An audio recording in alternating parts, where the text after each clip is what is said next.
शुरू करते हैं राष्ट्रपति को। लेकिन देखिए, राष्ट्रपति हम शुरू करें इससे पहले आप पढ़िए, इस बात को समझिए कि राष्ट्रपति संविधान में कहाँ पे कौन से आर्टिकल्स में इसका जिक्र किया गया है। वहां से आपके उन आर्टिकल्स को याद करना थोड़ा सा आसान हो जाएगा। आप जानते हैं राष्ट्रपति केंद्र सरकार का हिस्सा है कि राज्य सरकार का हिस्सा है। आपको पता है कि चूंकि केंद्र सरकार का हिस्सा है और केंद्र सरकार का जिक्र संविधान के कौन से भाग में दिया गया है, तो वो भी आप जानते ही हैं, संविधान का एक भाग है भाग 5, और भाग 5 में जिक्र है केंद्र सरकार का। सारी केंद्र सरकार के समस्त बिंदु उस भाग 5 में दिए गए हैं। और भाग 5 का विस्तार वो अनुच्छेद 52 से शुरू होता है और आर्टिकल 151 तक जाता है। लगभग 100 आर्टिकल्स है। इसमें केंद्र सरकार की कार्यपालिका, व्यवस्थापिका, न्यायपालिका सब दी गई है। और इसका शीर्षक है संघ सरकार या केंद्र सरकार, संघ या केंद्र, वो इसका शीर्षक है। ठीक है। लेकिन इस भाग 5 में भी चूंकि 100 आर्टिकल्स हैं, तो संविधान निर्माताओं ने इसे भी एकदम अलग अलग खंड के हिसाब से डिवाइड किया है। इसके 5 अध्याय बनाए हैं। देखिए, संविधान निर्माताओं ने हमारे संविधान को कितना बेहतर तरीके से बनाया है। तो इसका अध्याय 1 और अध्याय 1 अनुच्छेद 52 से लेकर अनुच्छेद 78 तक है।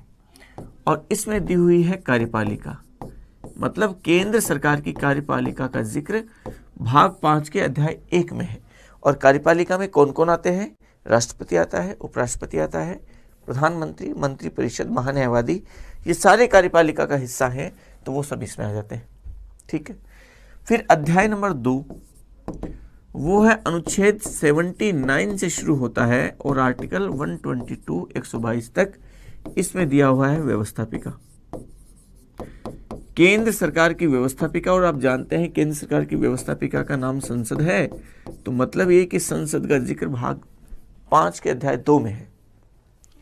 फिर देखिए अध्याय 3, और अध्याय 3 में अनुच्छेद 123 और इसमें आपके अध्यादेश, एक ही अनुच्छेद है केवल और वो अध्यादेश।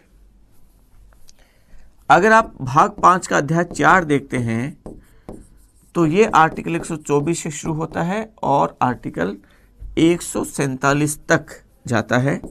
और इसमें है न्यायपालिका, और केंद्र सरकार की न्यायपालिका में क्या आता है? सर्वोच्च न्यायालय। तो यहाँ सर्वोच्च न्यायालय का जिक्र संविधान के भाग 5 के अध्याय 4 में किया गया है। ठीक है। फिर आप अगर जब अध्याय 5 देखते हैं तो वो है अनुच्छेद 148 से आर्टिकल 151 तक, और इसमें दिया हुआ है कैग, कंट्रोलर ऑडिटर जनरल, जिसको हिंदी में आप नियंत्रक और महालेखा परीक्षक कहते हैं।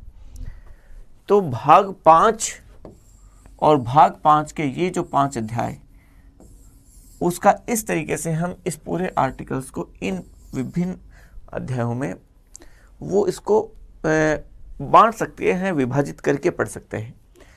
तो अब देखिए, राष्ट्रपति का संबंध चूंकि कार्यपालिका से है, तो केंद्र सरकार की कार्यपालिका का जिक्र संविधान के भाग 5 के पहले अध्याय में किया गया है।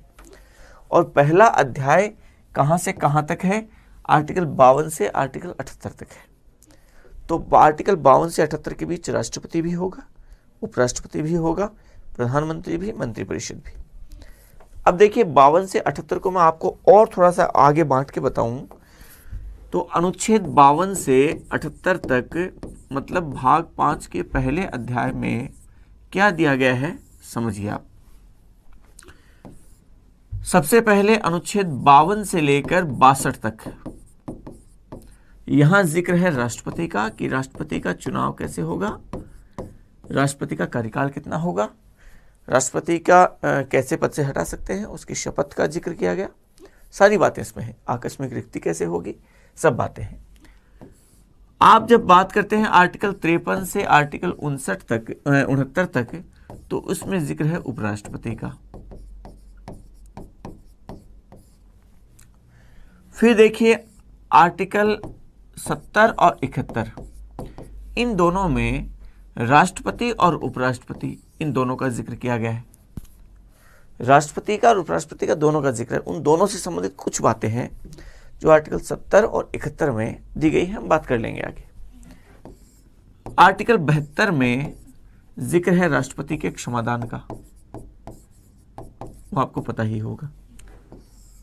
आर्टिकल 73 कहता है संघ की कार्यपालिका शक्ति का विस्तार वो उन विषयों तक होगा जहां तक संसद को विधि बनाने की शक्ति है। संघ की कार्यपालिका शक्तियां हैं, उनका विस्तार कहां तक होगा, इसका जिक्र किया गया है कि वो उनका विस्तार उन विषयों तक रहेगा जिन विषयों पर विधि निर्माण की शक्ति संसद को प्राप्त है। उन विषयों पर कार्यपालिका शक्ति का प्रयोग केंद्र सरकार की कार्यपालिका को होगा। ठीक है। फिर आर्टिकल 74 और 75 की बात करते हैं जब हम, तो इसमें दिया हुआ है प्रधानमंत्री और मंत्रिपरिषद। इसका जिक्र आपके आर्टिकल 74 और 75 में है। जब आप बात करते हैं आर्टिकल 76 की, तो इसमें है महान्यायवादी। जब आप बात करते हैं आर्टिकल 77 की, तो इसमें राष्ट्रपति की कार्यपालिका शक्ति के बारे में कहा गया कि संघ की कार्यपालिका शक्ति का प्रयोग राष्ट्रपति के नाम से किया जाएगा, तो वो आर्टिकल 77 में है। और जब आप बात करते हैं आर्टिकल 78 की, तो इसमें दिया गया है प्रधानमंत्री के कर्तव्य। एग्जाम में बहुत बार पूछा गया है आर्टिकल 78 के बारे में। तो इस अध्याय पहला अध्याय जो है उसको हम और अगर बांटना चाहें तो ऐसे बांट सकते हैं। राष्ट्रपति चूंकि हम पढ़ रहे हैं तो राष्ट्रपति का वर्णन 52 से 62 तक है। आर्टिकल 70, 71 और 72 में है। आर्टिकल 77 में है। ये आर्टिकल्स हम बात कर सकते हैं। राष्ट्रपति का जिक्र इसमें किया गया है कि राष्ट्रपति के बारे में कुछ बातें इन आर्टिकल्स में की गई है। ठीक है। तो ये आर्टिकल्स ऐसे हैं। अभी आपके फिलहाल ये आर्टिकल्स याद नहीं होंगे। अभी मैंने केवल ये बताने का मेरा उद्देश्य है कि किसी भी चीज़ को जिस तरीके से आप पढ़ते हैं तो अगर पहले आप उसको पूरा विश्लेषण करके, एनालिसिस करके, बांट करके, अलग अलग विभाजित करके जब आप पढ़ते हैं तब आपको एक मोटी एक समझ आपके उस बारे में डेवलप होती है। और वो डेवलप हुई समझ आपके उन सब चीज़ों को याद करने में और अच्छे तरीके से, व्यवहारिक तरीके से याद करने में आपकी मदद करती है। तो पहले आपने भाग 5 को डिवाइड किया 5 अध्यायों में, फिर आप पहले अध्याय को डिवाइड कर रहे हैं इस तरीके से। तो ये आप काफ़ी हद तक उन चीज़ों को समझ पाने में आप मतलब सफल होंगे। हम संसद के उस अध्याय को जब संसद पढ़ेंगे वहाँ करेंगे, सुप्रीम कोर्ट को जहाँ सुप्रीम कोर्ट करेंगे वहाँ करेंगे, वो सब चीज़ों को हम वहाँ उस तरीके से करते चले जाएंगे। चलिए ठीक है। देखिए, हम राष्ट्रपति के संबंध में बात करते हैं आर्टिकल 52 से 62 तक। सबसे पहले मैं राष्ट्रपति की शुरुआती बातों की चर्चा कर रहा हूँ। हालांकि इन आर्टिकल्स के अलावा भी कई आर्टिकल्स हैं जिनके बारे में जिनमें राष्ट्रपति के संबंध में कुछ बातें कही गई है। जैसे संसद के जो आर्टिकल्स हैं उनमें भी राष्ट्रपति की, चूंकि वहाँ पे संसद का हिस्सा होता है राष्ट्रपति, तो कई आर्टिकल्स जैसे अध्यादेश जारी करने की शक्ति राष्ट्रपति की है, तो आर्टिकल 123 राष्ट्रपति से संबंधित हुआ। आर्टिकल 111 में आप जानते हैं संसद द्वारा पारित किए गए विधेयकों पर राष्ट्रपति साइन करता है, तो उसका संबंध राष्ट्रपति से हुआ। आर्टिकल 108 संयुक्त बैठक राष्ट्रपति बुलाता है, तो राष्ट्रपति से संबंधित है। कई आर्टिकल्स आएंगे ऐसे जिनका संबंध राष्ट्रपति से होगा, और जहाँ जहाँ वो आर्टिकल्स आएंगे हम उनकी बात करते चले जाएंगे।